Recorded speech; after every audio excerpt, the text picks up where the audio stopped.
Mr. Gregory Taylor and the Reverend Dr. Amos Jones in reference to the restoration of the original hymns and spirituals in the African American church. And Dr. Jones, let's start with you by having you to talk about an individual that we often point to as one of the leaders in the old African American church dealing with spirituals and hymns. Let's talk about it from that perspective. Dr. Haney, Dr. J. Robert Bradley is one of the stellar figures in this area of music, spirituals and hymns and anthems in the African American church.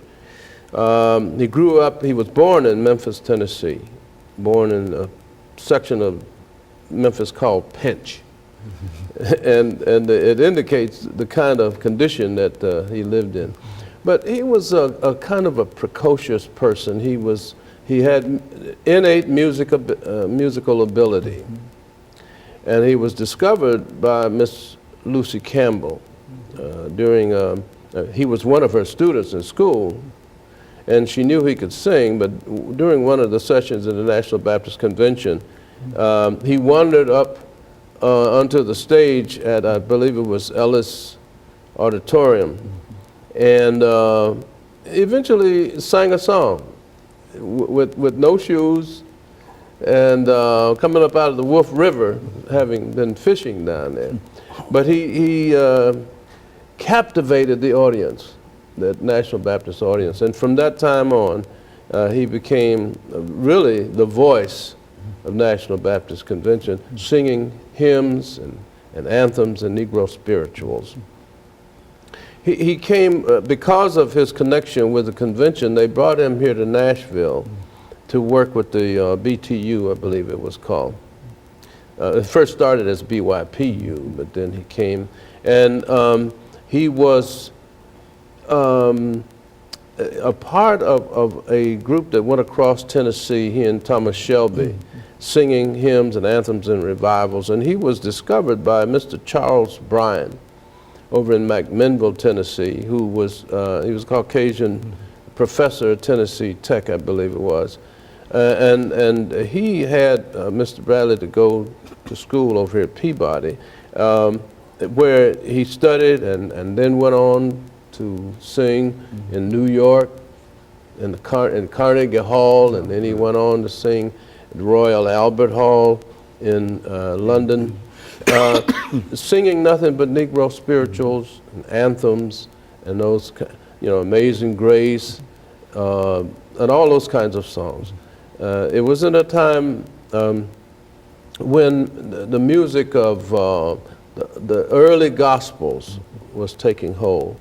Roberta Martin, Thomas Dorsey, and those kinds of personalities. He knew all of them. He sang and lived with Mahalia Jackson. So he really represented the kind of music that we're talking about, anthems, spirituals, Negro spirituals, and hymns. He was really the voice of hymnody.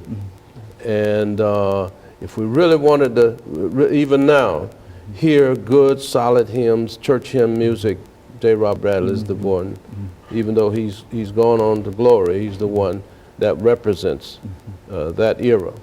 You know, Brother Taylor, I think that you've mentioned the significance of what you're trying to do. Now, why don't you explain that to our audience this morning? Why are you so concerned in reference to going back to these hymnals, and what does that mean for the church today? Yes.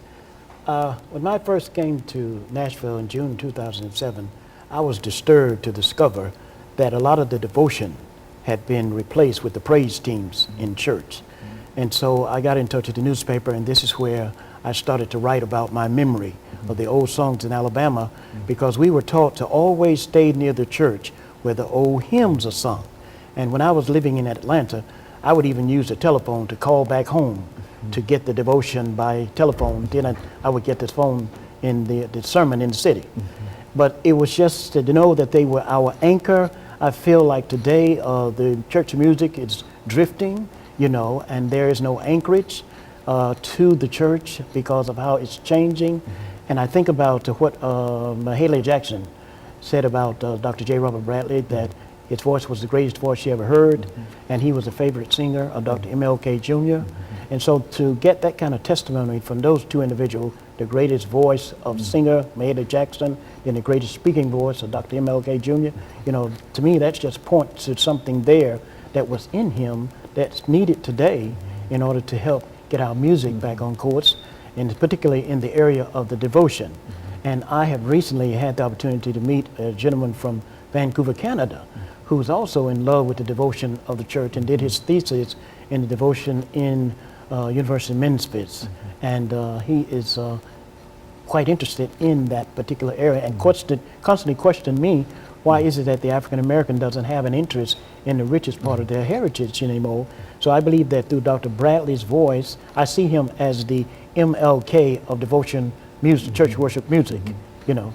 Dr. Jones, do you think that if we were able to, in a real sense, return back to this kind of worship service, which is to say that we might eliminate all the saxophones and all of the other things in reference to the church, do you think that our young people would, this would appeal to our young people? Because I think that this is always one of the things that is said in reference to it, that our young people would not go for that kind of music. Do you think that that would make an appeal to them over the last minute and a half that we have? We could only hope that that happens because what this music represents is soul, a feeling. And that because when Dr. Bradley would sing, you'd feel his very soul. You don't get that with the contemporary music that is in the church today. You just don't get the feeling, the soul. It's more of a beat, a rhythm. And you would hope that conditions would turn us back to the feeling, the soul of the music that I've remembered in my youth. And so in a real sense, the things that we're trying to accomplish here today to make this music, make an awareness of this music, you think that this is a worthy project in which both the two of you are engaged in. Would you say that? Oh, I would, definitely. Because I think we have commercialized music, gospel music. Our young folks are looking to be discovered, to get a recording contract of some sort. And so it's not the soul, the depth of the feeling. Very good. And of course, Dr. Jones, let me interrupt you here for this second commercial break, after which we'll give you an opportunity to elaborate upon that idea. Okay. We'll be back with our audience following this very, very short commercial break.